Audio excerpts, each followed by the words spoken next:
राम मंडळी, सकाळ सकाळी मी गेले होते मार्केटमध्ये. ते म्हणजे थोडं केकचं सामान आणायचं होतं, कारण केक बनवायचे होते आज. त्यामुळे केकचं सामान संपलं होतं ते आणण्यासाठी. पण आम्ही ज्या वेळेला विरारमध्ये आलो होतो त्यावेळेची जी गर्दी विरारची होती आणि आत्ताची गर्दी यातमध्ये खूप डिफरन्स झाला आहे. भरपूर गर्दी विरारमध्ये वाढली आहे. रस्त्यानं चालतानासुद्धा थोडासा असा विचार करावा लागतो की ह्या रस्त्यानं जाऊ का त्या रस्त्यानं जाऊ, इतकी गर्दी आता विरारला वाढली आहे. घरी आले मस्त असे केक बनवले, ज्याचे फुल व्हिडिओ आपल्या यूट्यूब चॅनलवरती आहे, तुम्ही बघू शकताय.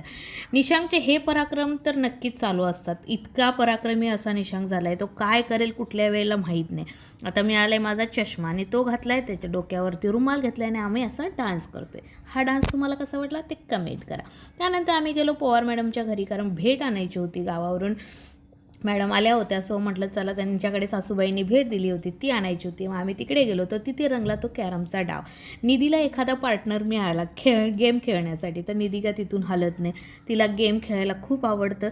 सो इकडे रंगला होता तो कॅरमचा डाव. त्यामुळे आम्ही मस्त कॅरम खेळालो आणि त्यानंतर सगळे गाववाले मिळून आईस्क्रीम खायला गेलो, कारण कोल्हापूरचे एकत्र सगळे जमले की तर पार्टी तो बनती आहे बॉस. तर आम्ही गरीब काय कुठलीही ग्रामीणची कुल्फी आणि आईस्क्रीम खाल्लं आणि आजचा दिवस संपवला. आणि हां, तुम्हाला हा व्लॉग कसा वाटला ते कमेंट करून सांगा.